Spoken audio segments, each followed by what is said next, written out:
ছোট ভাই, তোমার কি হয়েছে? জুয়া, তুমি জানো জুয়া কি প্রবলেম?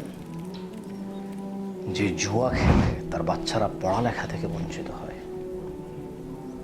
তার বাচ্চারা ভালো কোথাও গিয়ে মুখ তুলে কথা বলা থেকে বঞ্চিত হয়।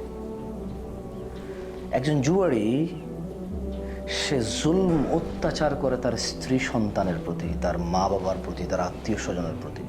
ঋণগ্রস্ত হয়, ইভেন অনেক সময় নেশাগ্রস্ত হয়, জানাবে বেচারি হয় সে। এমন জুয়া যারা প্রচার প্রসার করে, একজন না সকল, ওই সকল ব্যক্তি যারা প্রচার প্রসার করে, তাদের হাজার ভালো থাকতে পারে, you should not have follow them.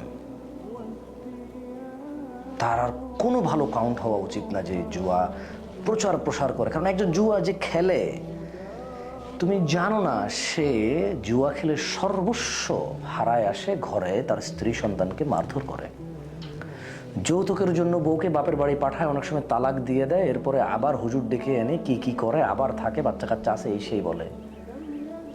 Mobile বিক্রি করে আসে, বউয়ের স্বর্ণ বিক্রি করে আবার মোবাইল নেয়, সেই মোবাইল বউর সাথে ঝগড়া করে আবার আছাড় মারে ভাঙে। জুয়া যে খেলে সে এতটা বিকৃত মস্তিষ্কের হয়ে যায়। তুমি জানো না জুয়ার কারণে কত বাপ তার বাচ্চার স্কুলের ফি দিতে পারে না, বাচ্চার হসপিটালের বিল দিতে পারে না। বেতন কিন্তু 1 লাখ 2 লাখ টাকা পায়। বাপদাদার থেকে যে সম্পদ পেয়েছে সেখান থেকে উপার্জন 50-60 হাজার, 1 লাখ 2 লাখ 5 লাখ 10 লাখ পর্যন্ত আছে। স্ত্রীর ভরি 50 স্বর্ণ ছিল, আসলে মূলত 50,000 ভরি স্বর্ণ থাক আর 50,000 বিঘা জমি থাক আর 5 টাকা থাক, জুয়ারি অভাবগ্রস্ত হয়, তার পরিবারের উপরে নির্মম অত্যাচার করে, ভালো মন্দের বুঝ থাকে না ওর।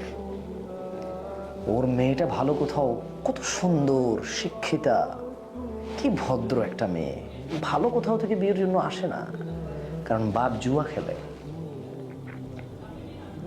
আর জুয়ারি কি, জুয়ারির কোনো বিবেক বুদ্ধি, ন্যায় অন্যায়ের বোধগম্যতা থাকে না। আমাকে তুমি বলিও না যে আমি একজনকে বলছি, অমুককে বলছি, আরেকজনকে বলি, আমি তোমাদের এত লোক চিনি না ভাই, আমি এত লোক চিনি না। আমার বয়স কত, আমি কত আগে থেকে বলবো কথা বলো? এই পৃথিবীতে হাজার বিষয় আছে কথা বলার মতো, ওইসব বিষয়ে কথা বলার চেষ্টা করি যেটা তুমি পারবা। এমন বিষয়ে কথা বলি না যে বিষয় আমি নিজেই জানি না কি করবো আর তোমাকে বলবো। তুমি জুয়া খেলিও না। যারা জুয়ার প্রচার প্রসার করে তুমি তাদের ঘৃণা করো, উল্টা ফেরো তাদের থেকে।